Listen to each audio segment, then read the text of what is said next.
배상익의 시사톡톡. 안녕하십니까. 일간투데이의 배상익 기자입니다. 오늘은 개천에서 용난다 흑수저는 이라는 제목의 저의 칼럼을 소개하고자 합니다.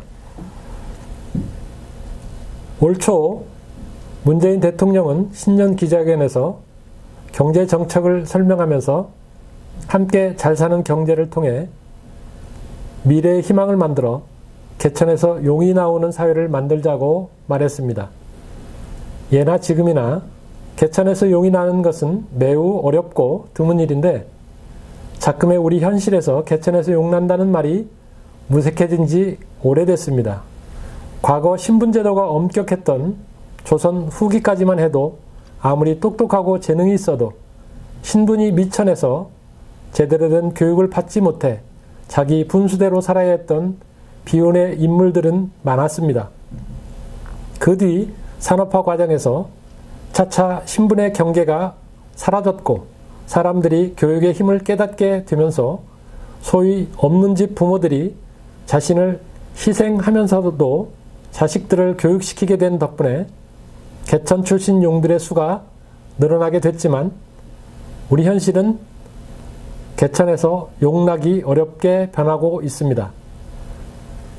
최근에는 개천에서 용난다는 속담을 전후 세대 모두가 어려웠던 시절 농촌에서 상경에 공장 일이나 아르바이트를 하면서 독학으로 공부한 사람들, 다시 말하면 주경야독으로 서울대에 들어가거나 사법고시를 합격하는 것을 뜻했습니다.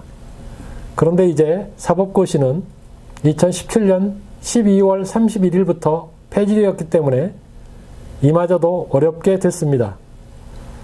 법조인이 되기 위해서는 3년 과정의 로스쿨에 진학해야 하는데 1년간 최소 2천만 원에서 3천만 원의 학비 부담을 서민들로는 감당하기 어렵게 됐습니다.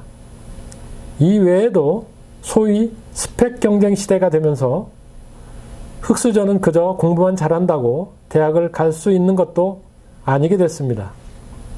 사교육의 등장으로 인해 빈곤층 자녀가 학교 교육만으로 부유층 자녀를 추월하거나 따라잡는 것이 더욱 어려워졌다는 것이 우리의 현실입니다. 상류층 자녀들이 서민들의 개천 상황보다 좋은 대학에 들어가고 좋은 직장에 취직할 수 있는 확률이 더 높은 상황입니다. 전문가들은 사교육의 확대가 교육 기회 불균형의 큰 원인이라고 지적하고 있습니다. 최근 한국노동연구원의 아버지 학력 및 경제직 형편에 따라 청년의 임금 차이 패널 브리프에 따르면 외환위기가 닥친 1988년 이후 20년간 20에서 39세 사이의 청년 세대와 아버지가 대졸 이상인 30대의 월 실질 임금은 50만 원 가까이 차이 나는 것으로 나타났습니다.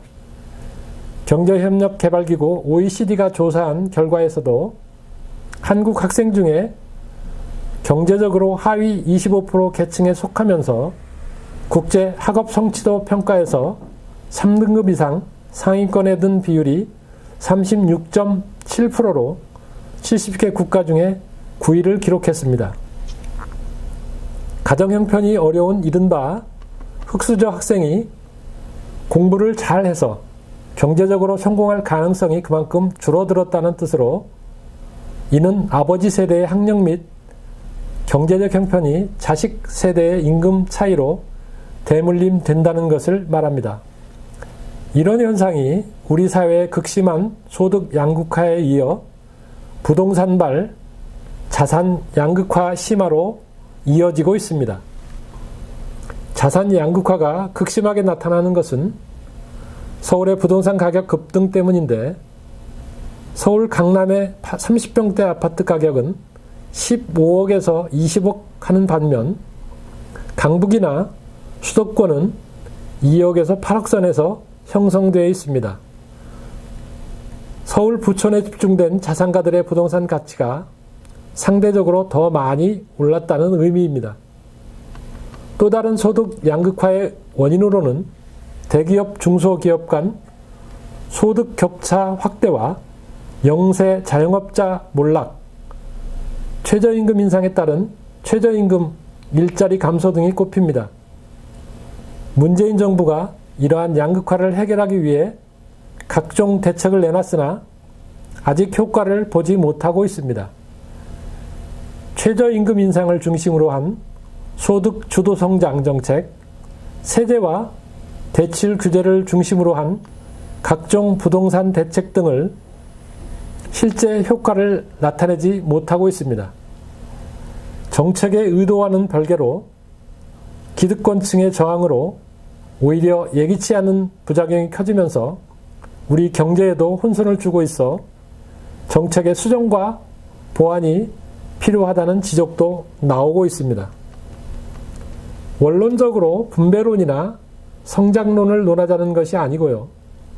정책의 부작용이 나타나면 그래도 수정도 해야 되고 방향 설정도 다시 고민해야 된다는 것을 말씀드립니다. 하지만 섣부른 판단도 금물입니다.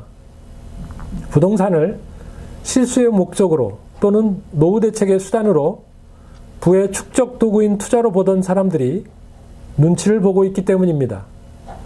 우리 역사에 있어서 땅은 부를 축적하는 최고의 수단이었습니다.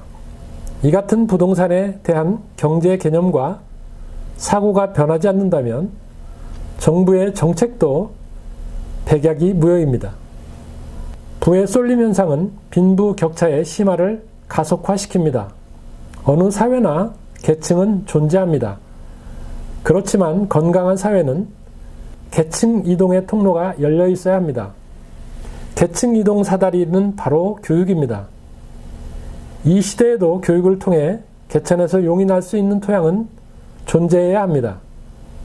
21세기의 대한민국은 취업난 속에 최저임금조차 거부하는 나라가 아닌 청년들이 희망을 갖고 살아갈 수 있는 공정한 사회, 미래가 있는 나라로 거듭나야 합니다. 공정한 사회는 능력과 노력에 따라 결과는 달라지지만 적어도 균등한 기회는 보장되어 있어야 합니다. 나아가 패자에게도 기회가 주어지고 승자가 독식하지 않고 서민과 약자가 불이익을 당하지 않는 사회라야 합니다. 부디 이런 사회가 되기를 소망해 봅니다. 감사합니다.